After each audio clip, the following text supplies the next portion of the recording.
नामकरण हो, जनेऊ संस्कार हो, विवाह संस्कार हो, गृह प्रवेश हो, सत्यनारायण भगवान की पूजा हो, भागवत कथा हो, कुछ भी हो, सबसे पहले प्रथम पूज्य भगवान गणपति का ध्यान किया जाता है। तो यहाँ गणपति जी का तो नाम नहीं लिखा कि क्यों? अगर ग्रंथ में मंगलाचरण में गणपति का नाम लिख देते तो गणेश जी वाले तो खुश हो जाते, जिनको गाणपत्य कहते हैं। गणपति बाप्पा मोरिया, अगले बरस तू जल दिया। महाराष्ट्र के अंदर गणपति जी के बहुत सिद्धि विनायक आदि के लाल बाग के राजा के जो भगत हैं वो प्रसन्न हो जाते हैं, भैया हमारा ग्रंथ है। कृष्ण वाले नाराज हो जाते हैं, हम कथा सुनने नहीं जाते। और ये व्यास जी की सर्वोत्तम कृति है।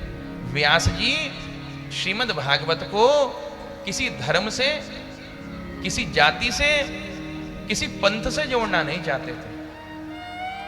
अच्छा, अगर कृष्णम परम धीमहि लिख देते, सत्यम परम धीमहि की वजह, तो भी क्या फर्क पड़ रहा था? तो शंकर जी वाले नाराज हो जाते। शंकर जी के भगत कहते हम नहीं सुनने जाते कथा। अगर शिवम परम धीमहि लिख देते तो शंकर जी वाले प्रसन्न हो जाते, राम जी वाले नाराज हो जाते। अगर दुर्गा का शक्ति का नाम लिख देते तो शक्ति वाले प्रसन्न हो जाते, गणेश जी और कृष्ण भगवान वाले नाराज हो जाते। तो इसलिए किसी देवी देवता का नाम ही नहीं लिखा। व्यास जी की लेखनी का जरा चातुर्य देखिए आप। व्यास जी ने कैसा व्यापक शब्द लिखा, सत्यम परम धीमहि। मैं परम सत्य भगवान का ध्यान करता हूं। अच्छा, अगर किसी कोई गणेश जी का भगत है, उससे पूछो भैया तेरे गणेश जी सच्चे हैं कि झूठे हैं, तो क्या कहता है कि मेरे गणेश जी तो सत्य हैं। तेरे गणेश जी सत्य हैं, सच्चे हैं कि हाँ? तो देख, सत्यम परम धीमहि, तेरे गणेश जी का ध्यान किया है, आ बैठ कथा सुन।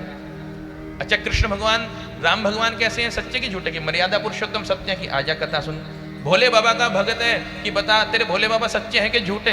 तेरी दुर्गा माता सच्ची है कि झूठी? तो दुर्गा जी का भगत भी कहेगा सच्ची है, शंकर जी का भगत भी कहेगा मेरे भोले बाबा तो बड़े सच्चे हैं। तो आ बैठ कथा सुन। सत्यम परम धीमहि, सत्य स्वरूप भोले बाबा का ध्यान किया गया। तो एक ऐसा शब्द लिख दिया। अरे मेरे भाई, अगर किसी मुसलमान से भी पूछो तेरा खुदा सच्चा है कि झूठा है, तो कहेगा पाक है और सत्य है। सच्चा है तो आ बैठ, तू भी भागवत की कथा सुन। तेरे खुदा का ध्यान किया गया। तेरा गॉड सच्चा है कि झूठा है? तो कहेगा कि बिल्कुल सच्चा है, सत्य, कि आ बैठ कथा सुन।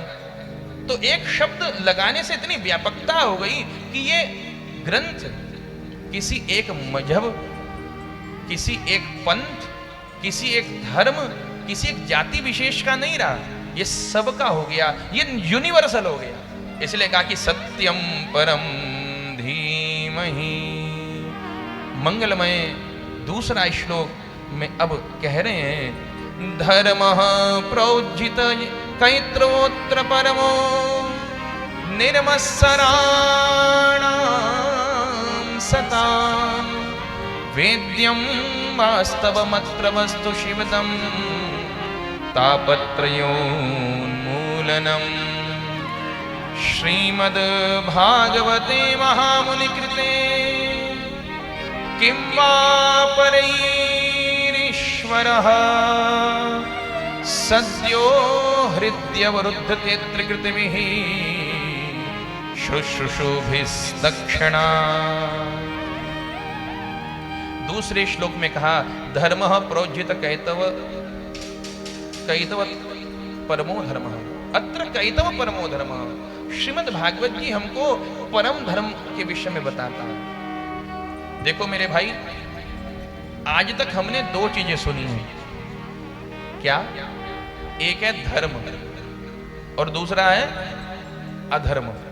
ये दो चीज सुनी ना, धर्म और अधर्म।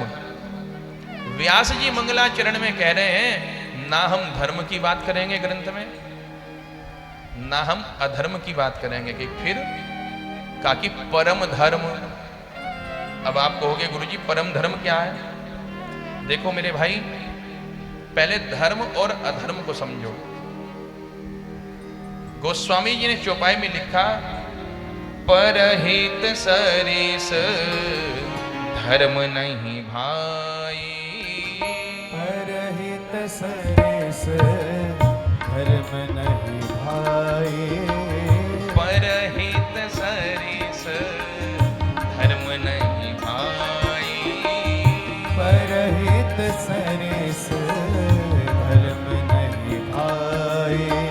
पर पीड़ा सम नहीं अधमाई।